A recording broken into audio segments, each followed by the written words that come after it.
Pooh, the Bouncing Bear.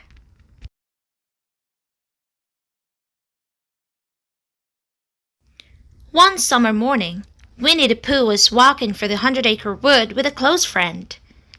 "Isn't it a nice day?" said Pooh. The friend didn't answer. Farther on, Pooh stopped to look at some daisies. "Why do flowers grow up instead of down?" Pooh asked. The friend was silent. After a while, Pooh said, "Don't you think it's time for a little something to eat?" The friend said nothing. The friend wasn't Piglet or Eeyore. It wasn't Tigger or Owl, Kangaroo or Roo. It was Pooh's honey jar, and Pooh loved the jar even when it didn't say a thing. He dipped his paw into the jar and took a taste of honey. Then he took another and another. Before long, the honey jar was empty and Pooh was full. As Pooh continued down the path, he heard a sound of laughter.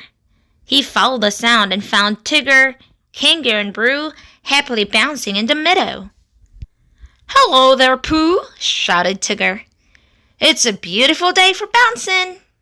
Roo called out, "Come on, Pooh, you try it." Pooh imagined himself flying past butterflies and birds, floating up over the clouds, laughing all the way. He could hardly wait to bounce. Gripping the honey jar tightly, Pooh said, "Here I go." He bent his knees and sprang into the air. It was a fine bounce, except that Pooh didn't leave the ground. What he did was fall over sideways. Kanga helped him up, saying, "That jar looks heavy. Why don't you set it down and try again?" "Yes, of course," said Pooh.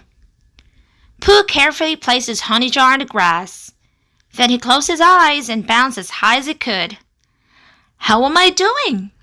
he asked, his eyes still closed. "Could be bouncier," said Tigger. Pooh opened his eyes. He hadn't moved. "That's odd," said Pooh. "I thought I was making a bouncing sound." "I don't think it was a bounce," said Roo. "It was more of a slosh." Pooh tried again and again, standing still, on the run, off rocks, over logs. Nothing seemed to work. "We're sorry, Pooh," Kanga said. "Maybe you should come back another time and try again." Pooh picked up his honey jar and went home. That night, he dreamed of bouncing, and the dream turned into a song. "Who's that bouncing up and down with a jar that's filled with honey? He acts like Tigger, but his fur is brown. It's Winnie the Pooh, isn't that funny? Who's that floating past the trees, out of the forest and into the blue? Light as a feather and round as you please. It's Pooh, the bouncing bear, that's who." Pooh woke up the next morning, happy to be a bouncing bear. He decided to celebrate by bouncing out of bed. But once his dream had ended, so had his bounces.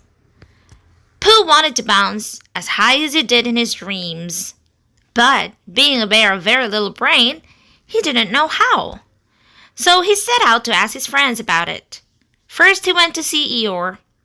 He found an old gray donkey standing in a thistle patch. "Good morning, Pooh," said Eeyore.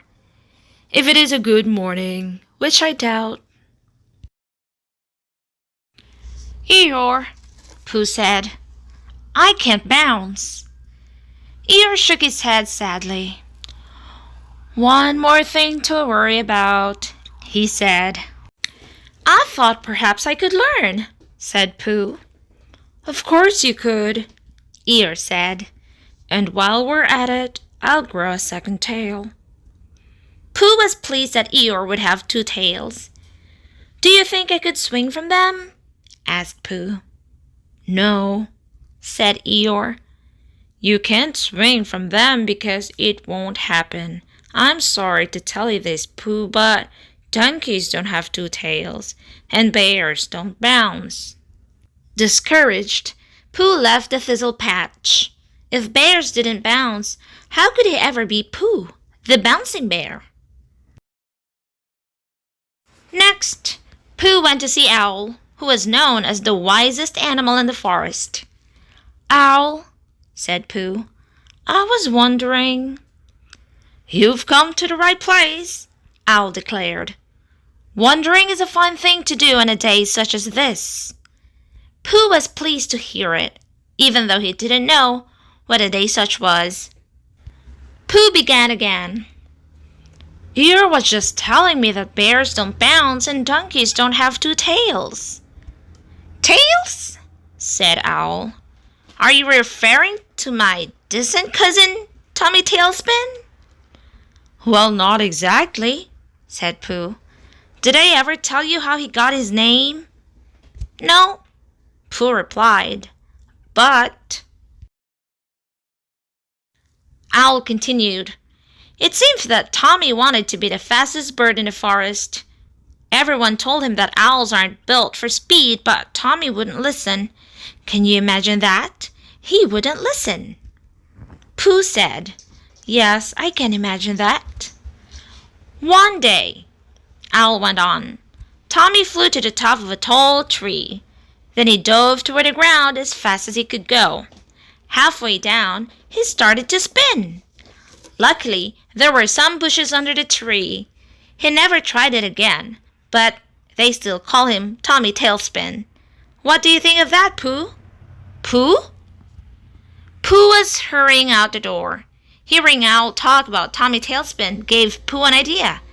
The idea was a little like his dream, because in both of them, Pooh was bouncing.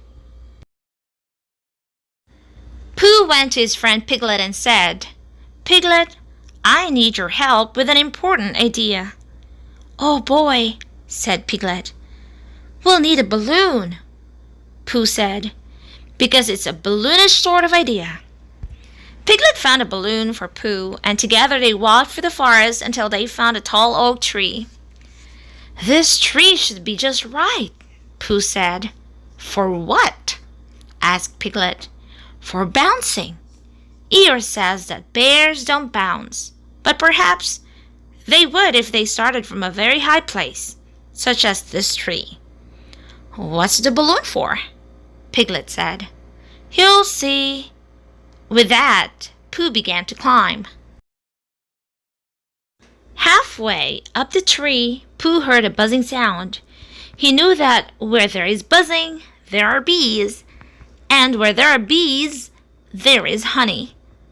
"Pooh," called Piglet from below, "why did you stop climbing?" "I thought I'd stop for a little snack," Pooh replied. "After all, bouncing is hard work." When Pooh finished his snack, he began climbing again. In one way it was easier, because his snack had given him energy. But in another way it was harder, because his paws tended to stick to the tree. Finally, Pooh reached a high limb at the very top. He pulled out the balloon and blew it up until it was as big and round as Pooh himself. Piglet called, "Pooh, what are you doing?" "Bouncing." Pooh called back, "Here I go." Holding onto the balloon, Pooh stepped off the limb and floated down. He floated down past the bees and over Piglet's head.